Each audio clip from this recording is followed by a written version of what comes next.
Qui es-tu vraiment? À quel monde appartiens-tu? Comment vis-tu? Savoir qui tu es. Savoir qui tu es. Une émission proposée par l'Église Le Réservoir de Siloé sur votre chaîne de télévision Évangélique TV, animée par l'apôtre Luc Arnonceau. Savoir qui tu es. 30 minutes d'enseignement, d'apprentissage et d'orientation dans la vie chrétienne. Savoir qui tu es. Tous les mardis à 17h et rediffusion samedi 20h. Savoir qui tu es. Pour savoir comment réussir.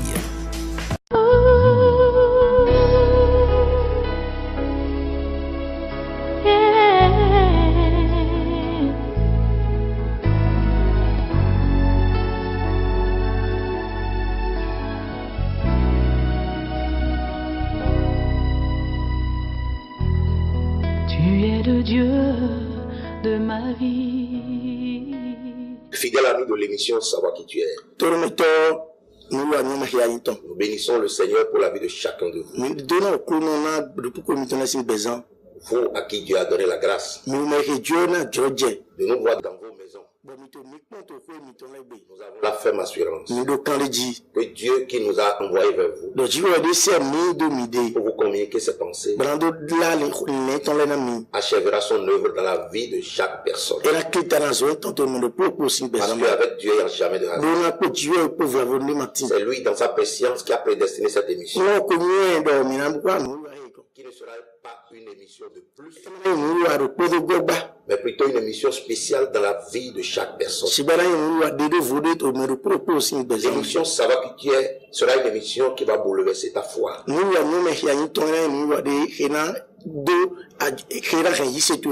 Une émission qui va te permettre de connaître ta vraie identité.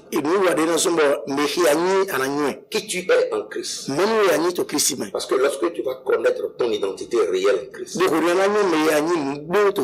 ça te donnera une vision. Et cette vision va te motiver. Motiver pour le succès. Motiver pour la réussite. Dieu a l'œuvre dans cette nation. Je veux que chacun de vous, chers téléspectatrices, téléspectateurs, que vous preniez rendez-vous chaque fois quand cette émission aura lieu.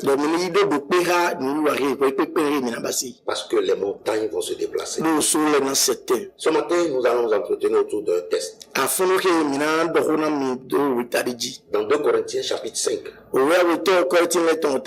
verset 17, la Bible déclare dans ce test: si quelqu'un est en Christ, cette personne est une nouvelle créature. Les choses anciennes sont passées. Et voici, toutes choses sont devenues nouvelles. Ce que nous venons de lire est la parole de Dieu, qui était sortie de la bouche d'un homme de Dieu. L'apôtre Paul, un homme d'esprit que Dieu a utilisé pour révéler la doctrine de Christ. Grâce à ces épîtres que nous connaissons la doctrine de Christ. Et si ce passage a béni des hommes de Dieu dans le passé, a bouleversé la foi des enfants de Dieu dans le passé, toi qui me vois ce matin, ça va bouleverser ta foi. La Bible déclare si quelqu'un est en Christ. La Bible n'a pas dit si quelqu'un est avec Christ. Parce qu'une chose est d'être en Christ. Autre chose est d'être avec Christ. La remarque qui est faite aujourd'hui est que bon nombre sont ceux-là qui sont avec Christ au lieu d'être en Christ. Et c'est là où se trouve l'erreur aujourd'hui. Il y a beaucoup qui sont avec Christ au lieu d'être en Christ. C'est pour cela qu'ils ne comprennent pas ce qui se passe dans leur vie. Et la vie en Christ est devenue comme une routine pour eux. Et ils ne sont plus en mesure d'expérimenter la démonstration de l'Esprit Saint. Pourquoi? Parce qu'ils sont avec Christ au lieu d'être en Christ. Beaucoup ne sont pas transformés parce qu'ils sont avec Christ au lieu d'être en Christ. Vous serez transformés lorsque vous allez entrer en Christ. Et pour entrer en Christ, il faut comprendre ce que Christ est. Parce que Christ n'est pas une religion. Christ, c'est au-delà de la religion. Christ, c'est comme une école où il faut aller pour étudier et chercher à comprendre, accepter les défis à relever au lieu de fuir les défis. Christ, c'est au-delà de ce que tu connais de lui. Christ est comme une école. L'apôtre Paul a dit aux Éphésiens, ce n'est pas comme ça que vous avez appris Christ. Christ s'apprend. Quand tu vas dans une école, il y a des professeurs. Et chaque professeur sont spécialisés pour une matière. Ainsi, Jésus-Christ lui-même, à son école, la Bible déclare qu'il a établi des professeurs, des apôtres, des prophètes, des évangélistes, des docteurs, pour le perfectionnement des saints. Ouais, Christ au-delà de ce que toi tu sais de lui. C'est pour cela qu'il est important pour chacun de vous de cesser d'être avec Christ, de cesser de courir derrière Christ, mais ayez la soif d'entrer en Christ. Parce que Christ est une doctrine. La Bible déclare si quelqu'un est en Christ, cette personne est une nouvelle créature. Et si la Bible nous parle de nouvelles créatures, ça veut dire d'office, il y a une ancienne créature.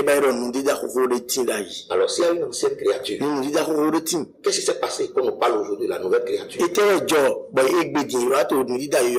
Qu'est-ce qui s'est passé avec l'ancienne créature?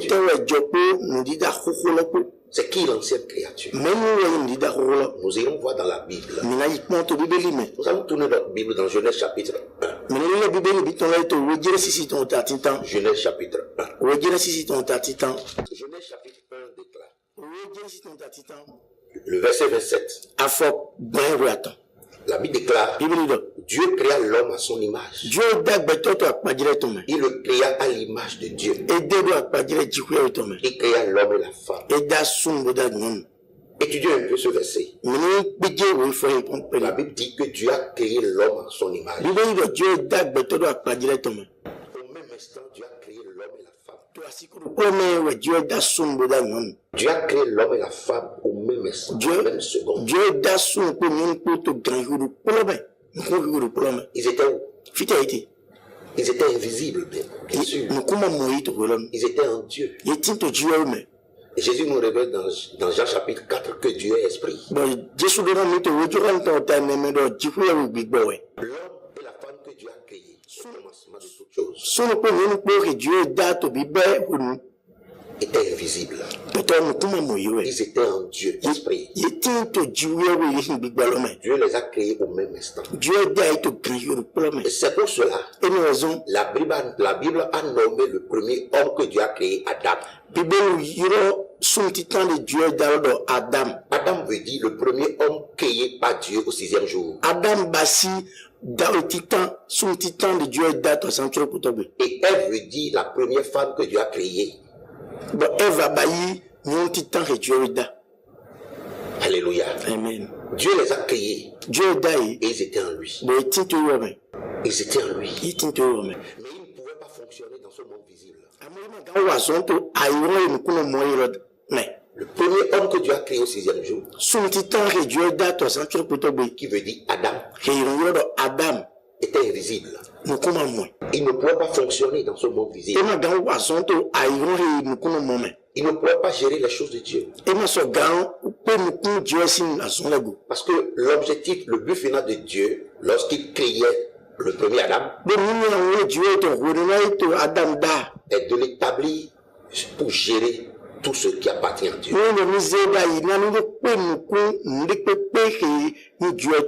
Et voilà que Dieu a créé la terre, le ciel. Dieu a créé les arbres. Il a créé les animaux. Il a créé l'eau. Il a créé le jardin. Il a créé toutes ces choses-là et toutes ces créatures-là sont visibles. Et pour qu'un esprit soit visible, fonctionne dans ce monde visible, il lui faut un corps. Sans le corps, l'esprit ne peut pas fonctionner dans le monde visible. L'esprit a besoin d'un corps physique pour agir, pour se manifester. C'est pour ça que la Bible déclare, toujours dans Genèse chapitre 2, dans le livre de Genèse chapitre 2, la Bible déclare au 7e verset, l'Éternel Dieu forma l'homme de la poussière de la terre. Vous voyez, il y a une différence entre lorsque Dieu a créé l'homme et quand Dieu a matérialisé l'homme. Dieu a créé premièrement Adam. Et maintenant le voilà en train de former l'homme. Il veut rendre Adam fonctionnel sur le plan physique.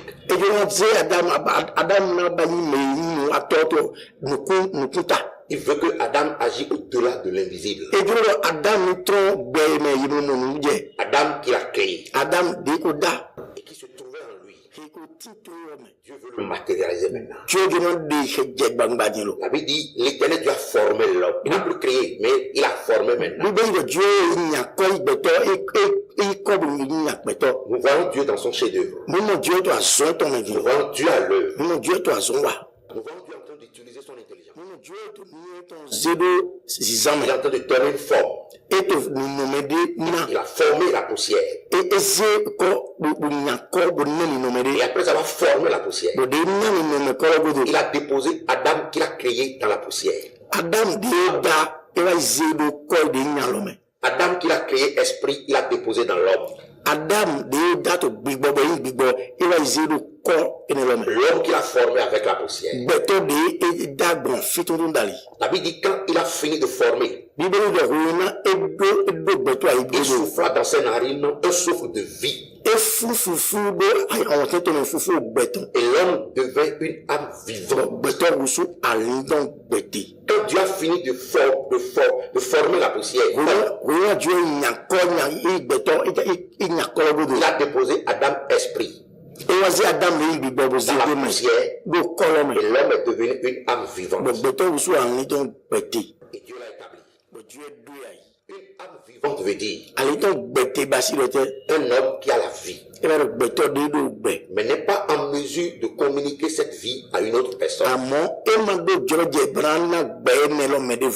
Une âme vivante, quelqu'un qui a la vie de Dieu. Mais cette personne n'a pas la capacité qu'il faut, la force qu'il faut pour transférer cette vie à une autre personne. C'est ce que cela veut dire. L'homme est devenu une âme vivante. La vie de Dieu est en lui. La nature de Dieu est en lui. Il peut penser comme Dieu. Il peut aimer comme Dieu. Il peut agir comme Dieu. Il peut voir comme Dieu. Dieu l'a établi sur tout ce qu'il a créé. Il y avait une harmonie parfaite entre l'homme en qui se trouvait la vie de Dieu et Dieu. La Bible déclare Dieu allait dans le jardin d'Éden de temps en temps pour dialoguer avec lui, pour prendre soin de l'homme. Il y avait une parfaite harmonie entre Dieu et l'homme. Parce que la Bible dit que Dieu l'a créé à son image. Son image veut dire qu'il pouvait avoir les pensées de Dieu. Il pouvait fonctionner comme Dieu, agir comme Dieu. Et c'est ce qui se passait dans le jardin. Mais bien aimé dans le Seigneur, fidèle ami de l'émission Ça va que tu es. Ce qui est surprenant dans toutes ces choses-là, ce qui m'a étonné moi, c'est que la même Bible nous parle d'un dernier Adam. Nous voyons le premier Adam que Dieu a créé. On vient de parler sur l'harmonie qui a régné entre Dieu et lui. Dieu l'a créé et l'a matérialisé dans toute sa souveraineté. Et il y avait une parfaite harmonie entre les deux. Dieu allait de temps en temps le voir dans le jardin et discuter avec lui. Dieu a fait de lui gérant de tout ce qui appartenait à Dieu. Et ce qui est surprenant, la même Bible nous parle d'un dernier Adam. Pourquoi un dernier Adam? Est-ce que le premier a échoué? Un dernier Adam parce que le premier a échoué? Qu'est-ce qui s'est passé avec le premier Adam? Nous irons voir dans la Bible, là où il est question du dernier Adam. Mais pourquoi la Bible n'a pas dit le second Adam? Si la Bible dit le second Adam, ça veut dire qu'il y aura encore un troisième Adam. Mais parce qu'il n'y aura plus jamais un troisième Adam. C'est pour cela que la Bible a parlé du dernier Adam. Voyons là où il est question du dernier Adam. 1 Corinthiens chapitre 15. Le verset 45 déclare. C'est pourquoi il est écrit. Le premier homme, Adam, devait une âme vivante. Le dernier Adam est devenu un esprit vivifiant.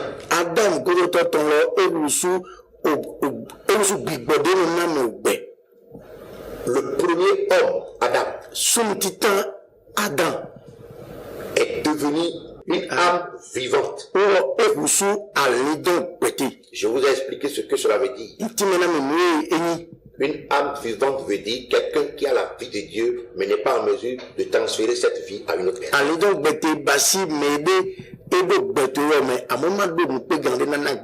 Cette vie est limitée en lui. Même s'il a la volonté de transférer cela à une tierce personne, cette capacité ne lui a pas été donnée. Mais il peut fonctionner comme Dieu. Et comme Dieu. Pardonner comme Dieu. Il a la douceur de Dieu. Il a la bonté de Dieu. Il a les attributs de Dieu. Même s'il n'est pas parfait dans ses attributs, on peut voir les attributs de Dieu en lui, en action en lui. On peut voir Dieu à l'œuvre en lui. La différence est qu'il ne peut pas communiquer cela à une autre personne. C'est ça, être une âme vivante. Maintenant, la différence qui existe entre le premier Adam et le dernier Adam, c'est que le dernier Adam, lui, est devenu un esprit qui donne la vie. Le dernier Adam est devenu un esprit qui donne la vie. Maintenant, revenons à notre première question. Qui était de savoir où est-ce que le premier Adam a fait quelque chose. Qu'est-ce qui s'est passé La Bible déclare, Dieu a établi le premier Adam dans la gestion de tout ce que Dieu avait créé. Et Dieu lui a donné quelques ordres. Premièrement, Dieu lui dit de se multiplier, d'être fécond, de se propager sur la terre. Deuxièmement, Dieu lui a demandé de régner sur les animaux, dominer sur les animaux. Et troisièmement, Dieu lui a dit de ne pas manger l'arbre du fruit de la connaissance du bien et du mal.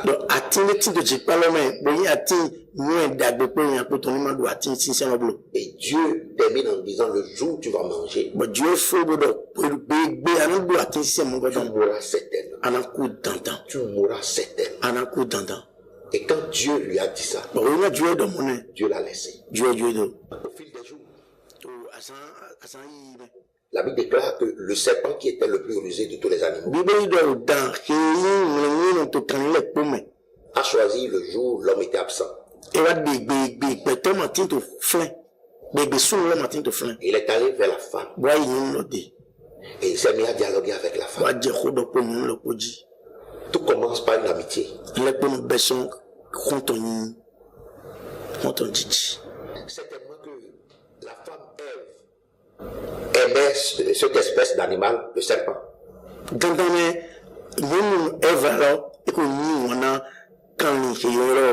Comme aujourd'hui, il y a des femmes qui aiment le chat. Il y en a d'autres qui aiment le chien. Et les apprécient chacun à son goût. C'était le cas de Ève. Parmi les animaux qui étaient sur la terre, c'était le seul que Ève aimait. C'était le serpent. Et chaque fois quand elle allait au marché, le serpent le suivait. Il dialoguait avec lui. Et une familiarité est arrivée, est née entre les deux. La femme s'est familiarisée à la voix du serpent. Mais la Bible déclare, un jour quelque chose s'est passé dans la vie du serpent. Le diable a possédé le corps du serpent. Il a commencé par parler à Ève, sans que Ève ne sache que l'ennemi est déjà entré dans le corps de et c'est ainsi de discussion en discussion, d'amitié en amitié, la femme a succombé. Parce que le serpent lui a dit, es-tu sûr que Dieu vous a interdit de manger du fruit de ce arbre de connaissance du bien et du mal?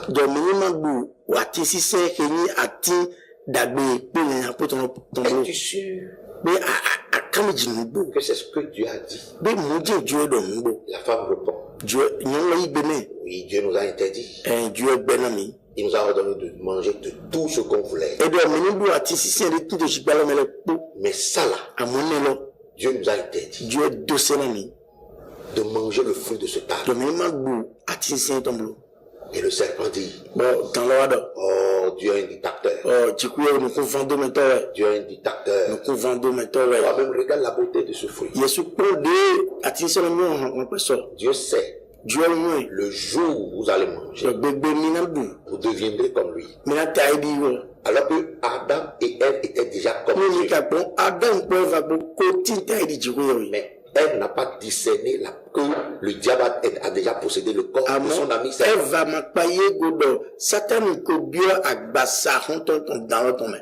Fidèle ami de l'émission Savoir qui tient, nous allons nous arrêter ici pour revenir un autre jour, pour approfondir ce qui s'est passé avec le premier Adam. La raison pour laquelle Dieu a amené le dernier Adam.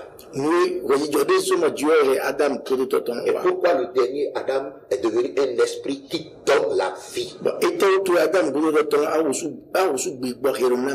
Nous allons vous expliquer ça. Mais à l'instant, je prie que le Saint-Esprit touche le cœur de chaque personne.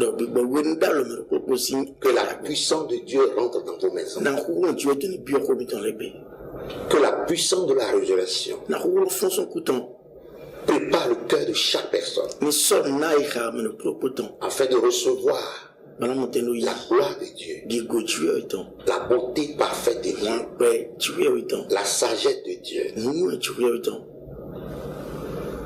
Je prie que la grâce de Dieu environne chaque personne qui me voit ou à l'instant. Et que toute racine du premier Adam qui demeure encore en vous soit déracinée par la puissance du Saint-Esprit. Et que les écailles tombent de vos yeux. La Bible déclare chaque fois quand on fait la lecture de Moïse, un voile est jeté sur le cœur des hommes. Et quand ce voile est ôté, la Bible dit lorsque les cœurs sont tournés vers le Seigneur, le voile est ôté. Je dis que toute voie de religion qui t'empêche de rentrer en Christ soit ôté au nom de Jésus. Et que des temps de rafraîchissement, des temps de grâce, des temps de visitation, de témoignage viennent de la part du Seigneur pour vous. Dans le nom de Jésus-Christ, soyez bénis au nom de Jésus. Amen. Qui es-tu vraiment? À quel monde appartiens-tu? Comment vis-tu? Savoir qui tu es. Savoir qui tu es.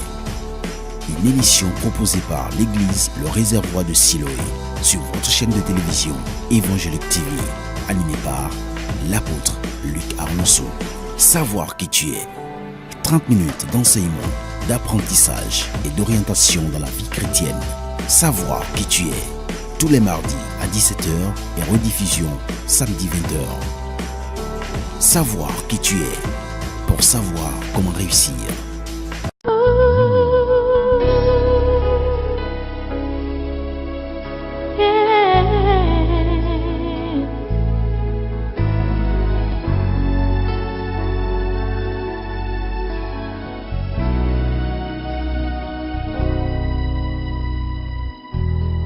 Tu es le Dieu de ma vie.